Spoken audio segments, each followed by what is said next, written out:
It begins with silence, the kind of silence that feels ancient, heavy, as though the land itself is holding its breath.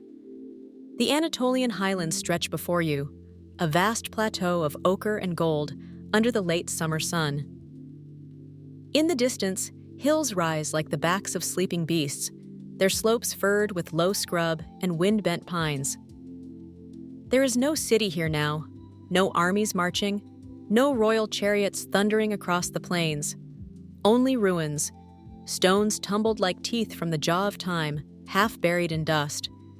Yet 3,000 years ago, this land was the beating heart of one of the mightiest powers of the ancient world, the Hittite Empire.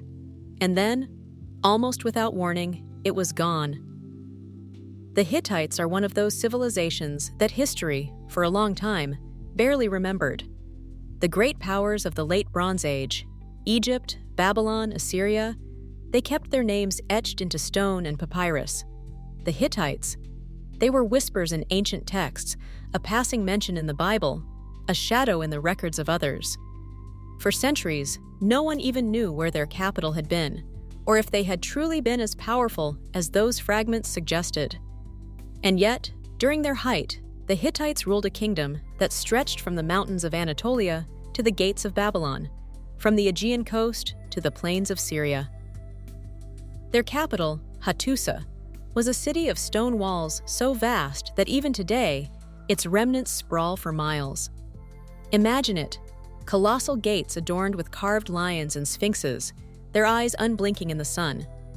Temples dedicated to the storm god and the sun goddess, their courtyards echoing with the voices of priests.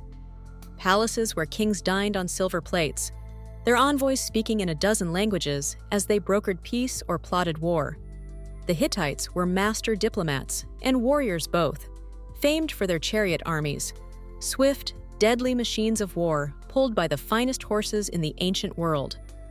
They were also masterful record keepers. Thousands of clay tablets, written in cuneiform, once filled their archives. Treaties, laws, prayers, and diplomatic correspondence with kings and pharaohs.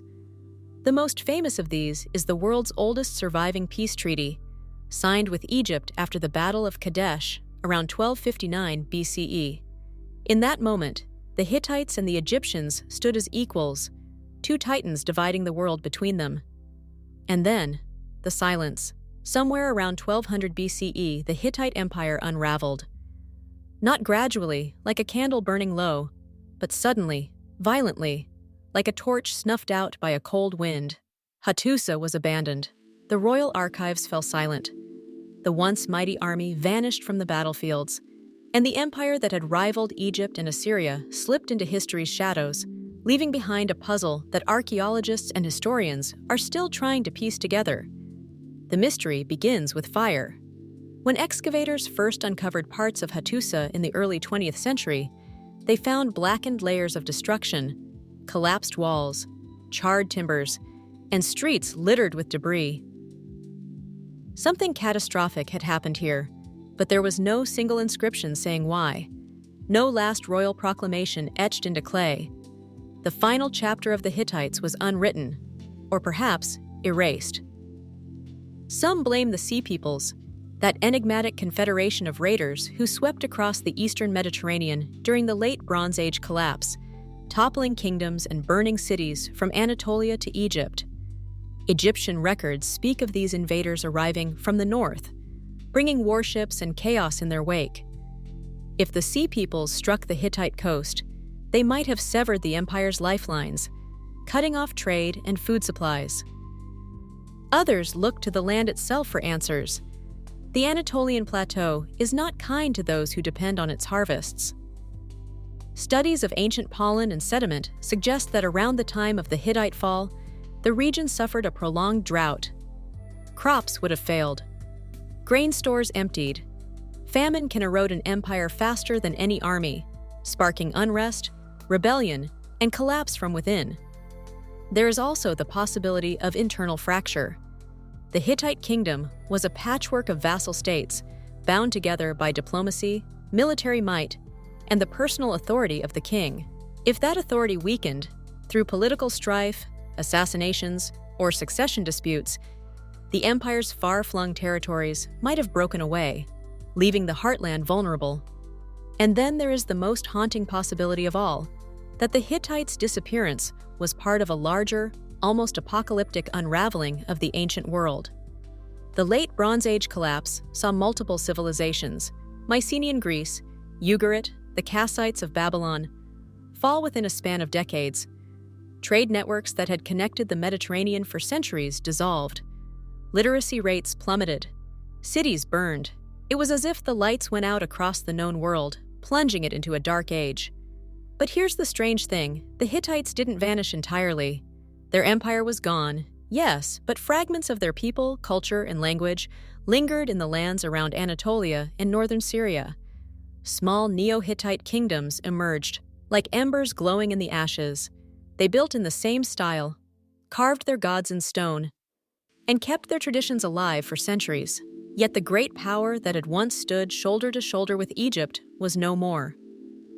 Standing among the ruins of Hattusa today, you can trace the lines of the city's walls as they snake over the hills, still impressive after 3 millennia. You can walk through the Lion Gate, the King's Gate, the Sphinx Gate, each one a silent sentinel from a vanished world. In the Great Temple, the stones still hold the coolness of shadow, and if you close your eyes, you might almost hear the footsteps of priests and the murmur of prayers to the storm god. The tablets found here tell us much, but not enough.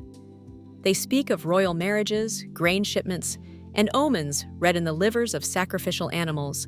They detail treaties and disputes, victories and alliances.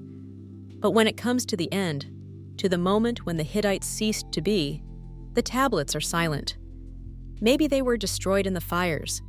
Maybe the scribes never lived to record those final days. Maybe the people themselves didn't know they were witnessing the end until it had already come. Theories abound, but none can claim certainty. Was it war? Was it famine? Was it a combination of disasters, the kind that feed on each other until even the strongest foundations crumble?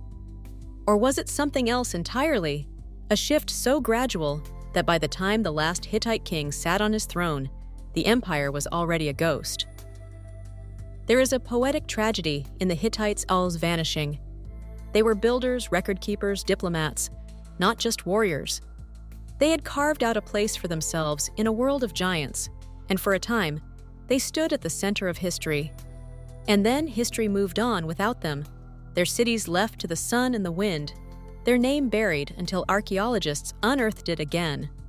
What remains now are fragments, stones and tablets, myths and questions. And in those questions, perhaps, lies their true legacy. Because the Hittites remind us that no power is permanent, no empire eternal. Even the most formidable kingdoms can be undone by forces they cannot control, be they human, environmental, or something more mysterious still.